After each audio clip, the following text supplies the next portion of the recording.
Judul buku: Dahsyatnya Hari Kiamat. Rujukan lengkap Hari Kiamat dan tanda-tandanya berdasarkan Al-Quran dan As-Sunnah. Karya Ibnu Katsir.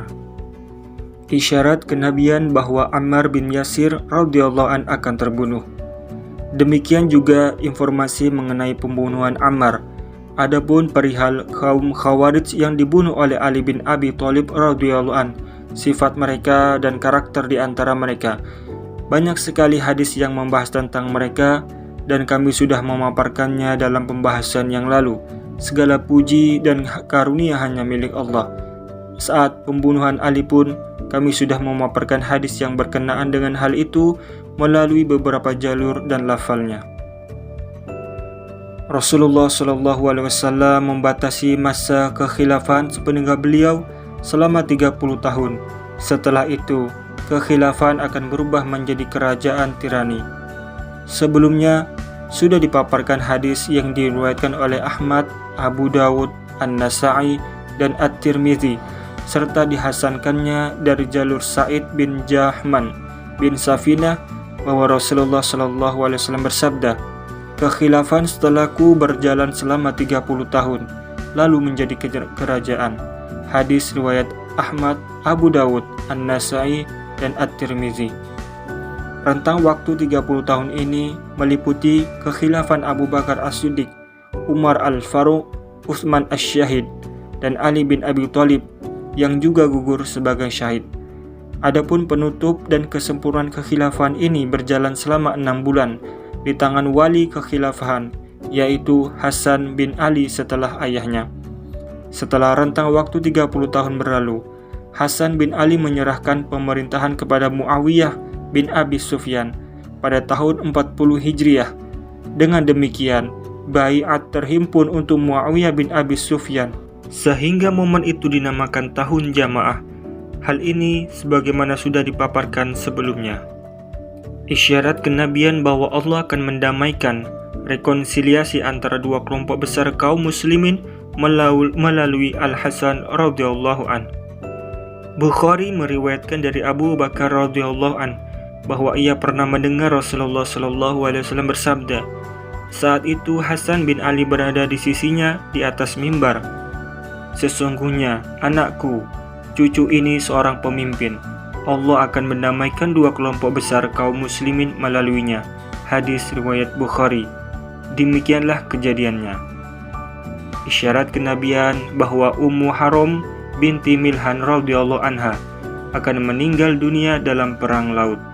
Di dalam As-Sahihain disebutkan dari Ummu Haram binti Milhan bahwa Rasulullah SAW menuturkan bahwa peperangannya di lautan terjadi dalam dua kelompok dan Ummu Haram termasuk bersama kelompok pertama.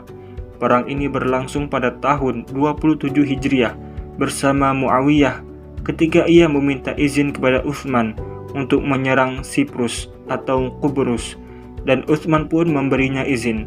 Ketika itu Muawiyah mengangkut kaum muslimin dalam kapal laut dan berhasil memasuki Siprus serta menaklukkannya dengan paksa. Dalam perang ini, Ummu Haram meninggal dunia di tengah laut. Saat itu ia bersama istri Muawiyah, Fakhitah binti Qurzah. Adapun kelompok kedua berlangsung pada tahun 52 Hijriah. Pada era pemerintahan Muawiyah, ia mengangkat putranya Yazid menjadi panglima pasukan untuk menyerang Konstantinopel. Saat itu di tengah-tengah pasukan Yazid ada tokoh-tokoh besar sahabat, di antaranya Abu Ayyub Al-Ansari dan Khalid bin Yazid radhiyallahu an.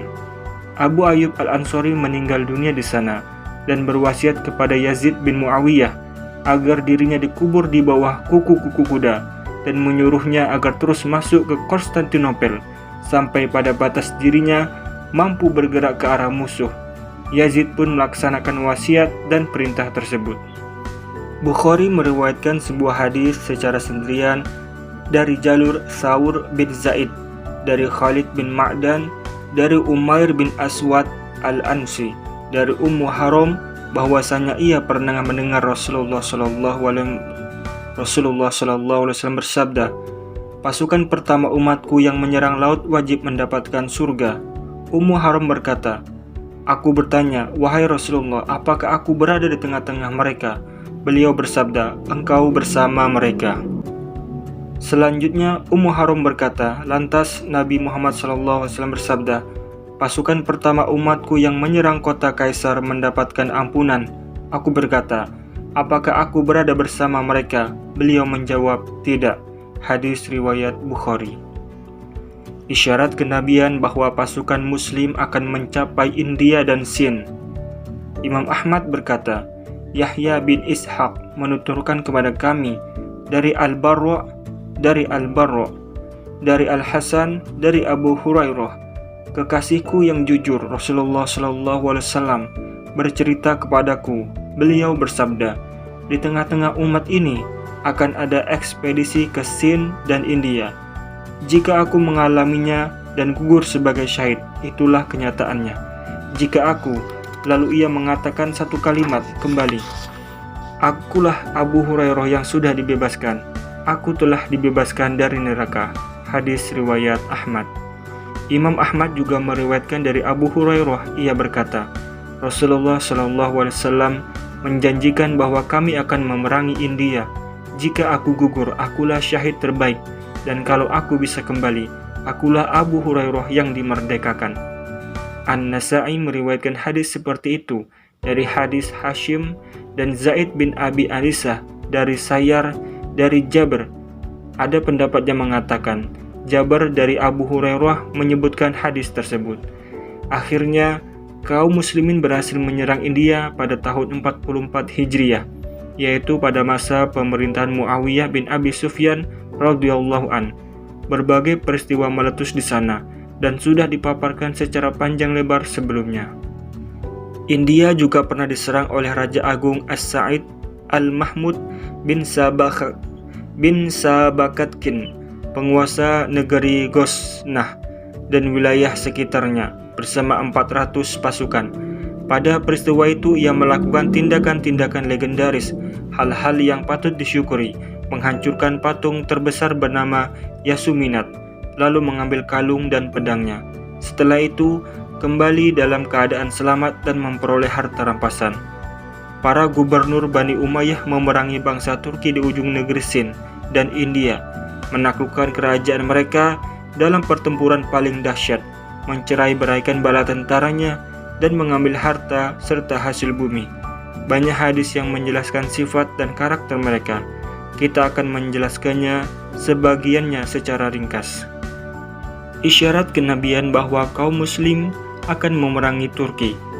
Bukhari berkata, Abu al-Yaman menuturkan kepada kami dari Abu Syu'aib, dari Abu Az-Zanad, dari Al-A'raj, dari Abu Hurairah, dari Nabi Muhammad SAW. Beliau bersabda, kiamat tidak akan terjadi sampai kalian memerangi satu kaum yang sandalnya dari bulu dan hingga kalian memerangi bangsa Turki. Mereka bermata sipit, berwajah merah dan hidung pesek. Wajah mereka laksana perisai yang dikenakan di atas lapisan demi lapisan lainnya. Kalian mendapatkan sebaik-baik manusia adalah orang yang sangat tidak menyukai hal ini sampai ia memasukinya. Sesungguhnya manusia itu barang tambang. Orang pilihan pada masa jahiliyah adalah orang pilihan pada masa Islam. Sesungguh akan datang satu masa kepada kalian ketika seseorang lebih suka untuk melihatku daripada ia memiliki keluarga dan harta. Hadis riwayat Bukhari. Bukhari meriwayatkan hadis ini sendirian. Ia berkata, Yahya menceritakan kepada kami dari Abdul Razak, dari Ma'mar, dari Hammam bin Munabbih, dari Abu Hurairah bahwa Rasulullah SAW bersabda, kiamat tidak akan terjadi sampai kalian memerangi Haura dan Karman, orang-orang non-Arab yang berwajah merah dan berhidung pesek. Wajah mereka laksana perisai yang dikenakan di atas lapisan demi lapisan, dan sandal mereka dari bulu. Hadis riwayat Bukhari. Ahmad berkata, Sufyan bin Uyainah meriwayatkan kepada kami dari Az-Zuhri, dari Sa'id, dari Abu Hurairah. Ia menyampaikan hadis tersebut dari Rasulullah SAW. Kiamat tidak akan terjadi sampai kalian memerangi satu kaum yang wajahnya laksana perisai yang dikenakan di atas lapisan demi lapisan dan sandal mereka dari bulu. dan sandal mereka dari bulu. Hadis tersebut diriwayatkan oleh jamaah selain An-Nasa'i dari hadis Sufyan bin Uyainah dengan redaksi seperti itu. Bukhari meriwayatkan hadis tersebut dari Ali bin Madini dari Sufyan bin Uyainah dengan redaksi seperti itu. Muslim meriwayatkan hadis ini dari hadis Ismail bin Abi Khalid, keduanya dari Qais bin Abi Hazim dari Abu Hurairah, lalu menyebutkan hadis serupa. Sufyan bin Uyainah berkata, mereka adalah penduduk Al-Baris. Demikian menurut Sufyan. Mungkin saja Al-Baris adalah nama pasar mesum milik mereka. Ahmad berkata, Affan meriwayatkan kepada kami dari Jarir bin Hazim dari Al-Hasan bin Amr bin Taghlab bahwa Rasulullah SAW bersabda, sesungguhnya di antara tanda-tanda kiamat ialah kalian memerangi kaum yang berwajah lebar. Wajah mereka bagaikan perisai yang dikenakan di atas lapisan demi lapisan. Hadis riwayat Bukhari. Maksudnya, para sahabat memerangi orang-orang Turki sehingga berhasil mengalahkannya, memperoleh harta rampasan, serta menawan para wanita dan anak-anak mereka. Secara eksplisit hadis ini menghendaki bahwa peristiwa ini bagian dari tanda-tanda kiamat. Seandainya pun tanda-tanda kiamat terjadi ketika kiamat sudah di ambang pintu, mungkin saja tanda kiamat seperti ini terjadi sekali lagi secara dahsyat di antara kaum muslimin dan orang-orang Turki hingga berakhir dengan keluarnya Ya'jud dan Ma'jud sebagaimana akan diterangkannya nanti. Andai pun tanda-tanda kiamat lebih umum menunjukkan bahwa kiamat telah dekat, hal itu bagian dari tanda-tandanya yang terjadi secara global, meskipun sebelumnya ada rentang waktu yang panjang. Hanya saja, tanda-tanda itu tetap terjadi pasca era Rasulullah SAW. Inilah makna yang tampak setelah merenungkan hadis-hadis yang berkenaan dengan bab ini, sebagaimana insya Allah akan Anda lihat sebentar lagi. Pada pembahasan yang lalu kita sudah paparkan hadis-hadis mengenai pembunuhan Al-Husain bin Ali di Karbala pada masa pemerintahan Yazid bin Muawiyah. Demikian juga hadis-hadis yang menyinggung perihal para khalifah Bani Umayyah dan anak-anak kecil